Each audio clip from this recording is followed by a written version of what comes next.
Hello and welcome to my Devil May Cry The Bloody Palace paint series. Today, I'll be working on the first Devil Hunter, Nero.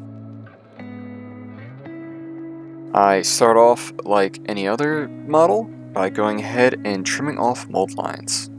I use the back of my hobby knife to peel off any extra plastic on the legs, the arms, his jacket,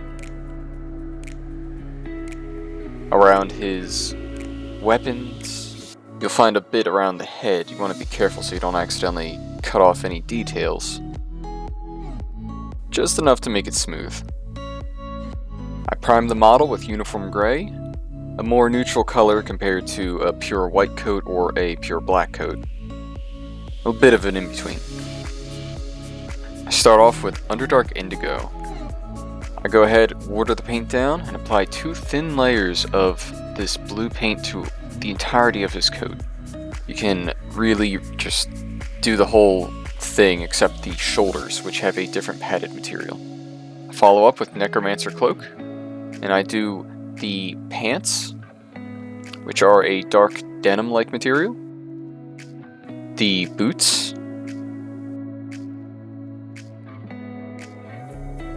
the padding on the shoulders,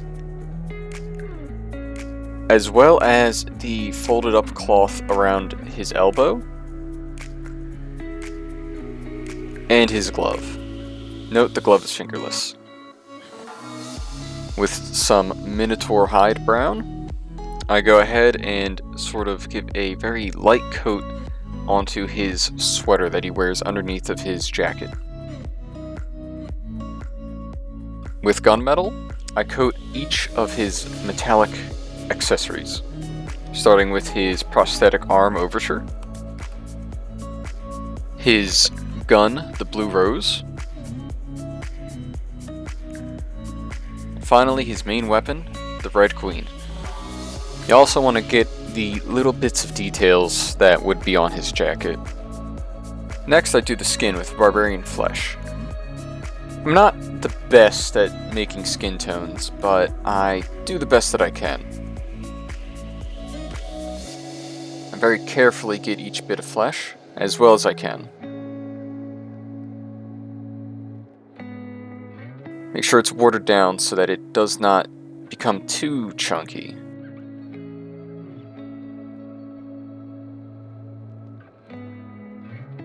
With some Dragonfire Red, I do the 3 little decals on the Red Queen's blade.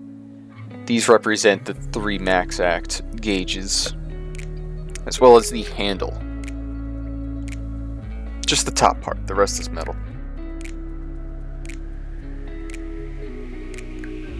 With some Shadow Wash, I begin darkening the clothing. I get all of the pants, the boots, the jacket,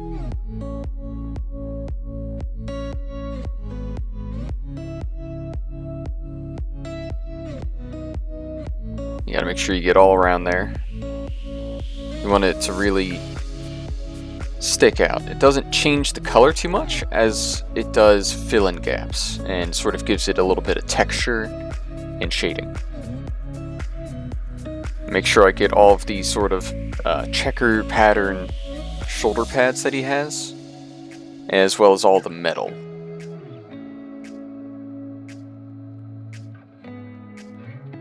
His coat has lots of little bits of detail which the wash can really find its way into and accentuate.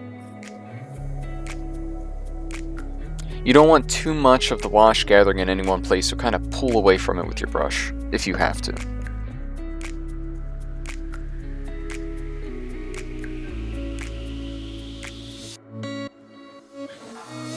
I also put a bit in his hair to sort of get those low tones, just the shading amongst his hair. It'll make the white, when we finally get to that much more noticeable. With some red tone, I go ahead and I just go over his little sweater. That way it sort of has that reddish tint that it has in the game art. Some flesh wash, I go over all the skin. You may have a preference, but this is what I do for Nero's model because I'm not that expert with skin tones.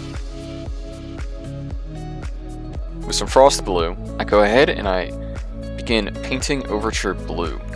I make sure to leave a bit of metal exposed, just a couple slats. The Devil Breaker is not overly blue, but it's predominantly. Chiron Gold, I go ahead and begin just doing the fingers of the overture. This electrical tool is just about done. You want to be careful not to get in between the fingers and ruin the shading. Come back with Dragonfire Red, sort of bring out a tiny little edge highlight on each of the details on the Red Queen. Some Lawful White, I produce a dry brush and go ahead and just sort of very lightly go at the sort of spikes that Nero's hair has with this plastic model. Sort of get all around there. Come back with Barbarian Flesh, and I just sort of bring up the highlights on the model's face. I get the tip of the nose, a bit of his brow, as well as his cheekbones and jawline, including his neck. I'm not the best at this, but I'm getting better. I get his forearm as well, leaving the edges a little bit darker than the rest.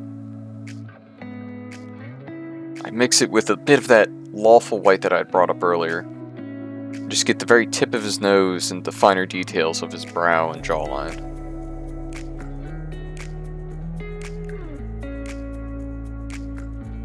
Coming back with a little bit of black wash, I just real quick darken up the overture real fast. Sort of bring it to par with the rest of the sort of scheme we're going for. With some Silver Dragon, I take a dry brush and I very lightly go over each of his metallic tools. Just to bring out the light a little, the sheen of the blade. Just very lightly get the edge with a quick dry brush. And then also go over the Blue Rose's gun barrels. And a bit of the chamber itself, or cylinder itself. With my Lawful White still wet, I sort of get the undershirt that he wears underneath of his sweater.